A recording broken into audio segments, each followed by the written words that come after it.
샬롬 할렐루야. 그런데 같은 창조 사역을 설명한 창세기 2장 4절에는 여호와 하나님이 천지를 창조하신 때 천지에 창조된 대략이 이러하니라 했습니다. 앞에서도 분명 삼위일체 하나님께서 함께 창조의 사역을 하셨다고 했는데 여기서는 왜 여호와 하나님 즉 아버지 하나님께서 천지를 창조하셨다고 표현한 것일까요? 이는 단지 관점의 차이일 뿐입니다.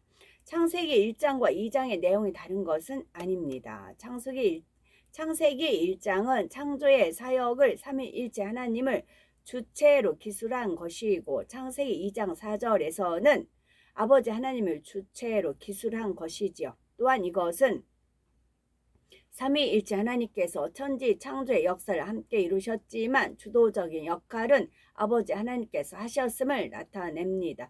이해를 돕기 위해 비유를 들어보겠습니다. 세 형제가 함께 회사를 차렸습니다. 그런데 세 형제가 똑같이 지분을 나누어 가지고 회사 운영도 함께 의논하여 하기로 했지만 대표 자리는 큰형이 맡기로 했습니다. 이때 누군가가 그 회사에 대해 저 회사는 누구의 것입니까? 라고 묻는다면 관점에 따라 답이 달라질 수 있습니다. 어떤 사람은 세 형제 공동의 것이라 할 수 있고 어떤 사람은 큰형의 것이라 할 수 있습니다. 그러나 둘 다 맞는 말입니다. 세 형제가 함께 창업하고 함께 운영하니 세 형제 공동 소유이기도 하지만 큰형이 대표를 맡았으니 큰형의 회사이기도 하지요. 이와 마찬가지로 천지 창조 사역도 삼위일체 하나님께서 함께 하신 것이 맞고 모든 것을 주도하신 아버지 하나님께서 하셨다고 말하는 것도 맞습니다. 이러한 사실을 기억하시며 성경을 읽으며 많은 것이 이해가 될 것입니다. 또한 어떤 경우는 왜 그냥 하나님만 나오고 어떤 경우는 꼭 여호와 하나님으로 표현했는지도 이해가 될 것입니다. 이뿐이 아니라 성경에는 하나님의 신, 여호와의 영, 여호와의 신, 여호와의 영이라는 표현들도 나옵니다. 이렇게 기록된 장면은 대부분 하나님 또는 여호와 하나님께서 분체로 역사하신 경우입니다.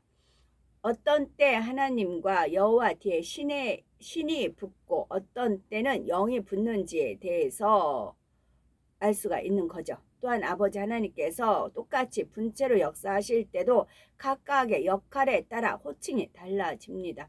성경에 나온 아버지 하나님의 분체의 호칭은 여호와의 신과 여호와의 영 외에도 베드로전서 4장 14절에 영광의 영, 출애굽기 28장 3절에 지혜로운 영, 이사야 4장 4절에 심판하는 영과 소멸하는 영, 그리고 요한계시록에 나오는 하나님의 7영 등이 있습니다.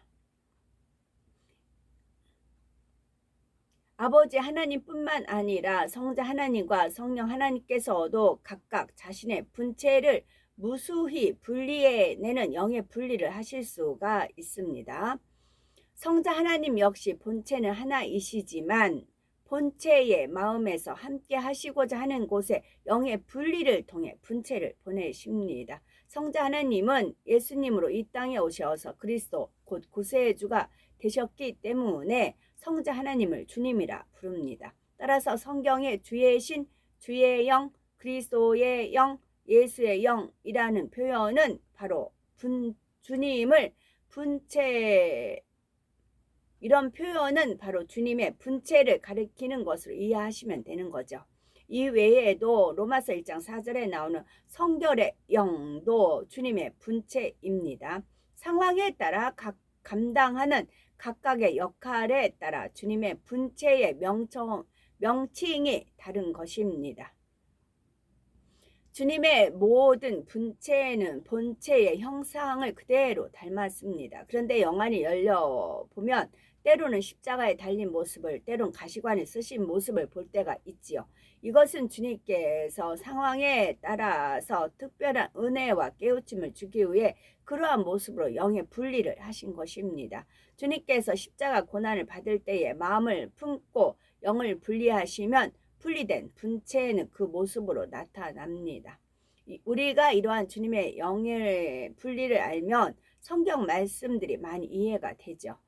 마태복음 18장 20절에 보면 예수님께서 두세 사람이 내 이름으로 모인 곳에는 나도 그들 중에 있느니라 말씀했습니다. 지금 이 시간에도 지구상에는 예수 그리스도의 이름으로 두세 사람이 모인 곳이 매우 많을 것입니다. 수천, 수만 군데가 넘을 수도 있는데 이렇게 많은 곳에 어떻게 주님께서 다 함께 하실 수 있는 것일까요? 바로 영의 분리를 통해 주님의 분체가 그 모든 곳에 동시에 함께 할 수 있습니다. 주님의 본체는 천국에 계신데 주님의 본체가 이 땅에 내려오시는 때는 7년 공중 혼인 잔치가 끝나고 청년 왕국이 시작될 때입니다. 본체는요.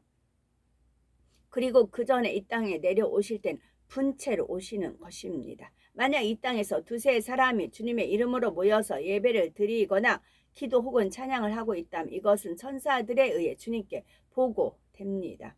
주님께서 모여 기도하는 사람들을 보시니 마음이 기쁘십니다. 그들이 신령과 진정으로 예배하고 주님의 뜻에 합당하게 기도를 하며 중심을 다해 진실한 마음으로 주님을 찬양하기 때문이지요.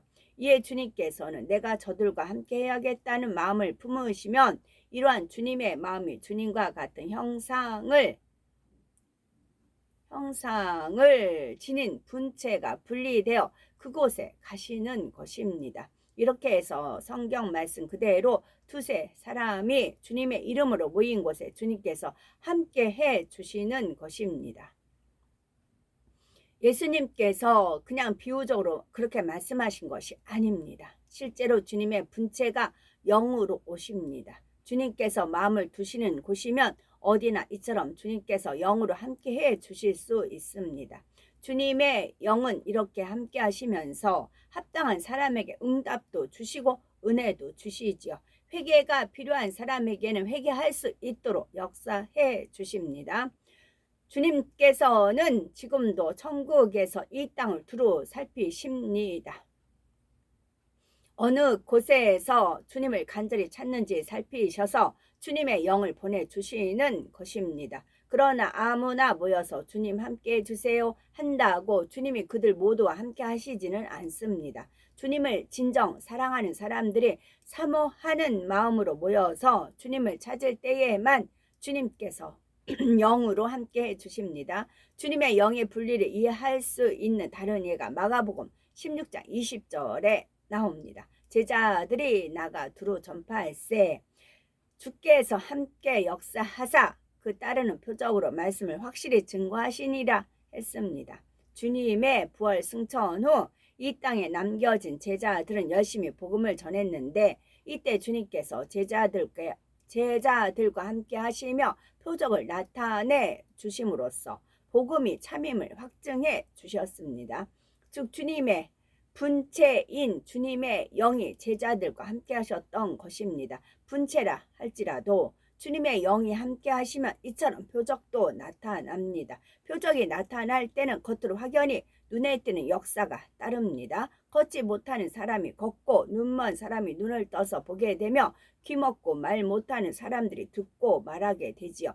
주님의 영이 함께 하시면 이런 표적과 함께 기사도 따르며 다양한 권능의 역사도 나타날 수가 있는 것입니다. 아멘.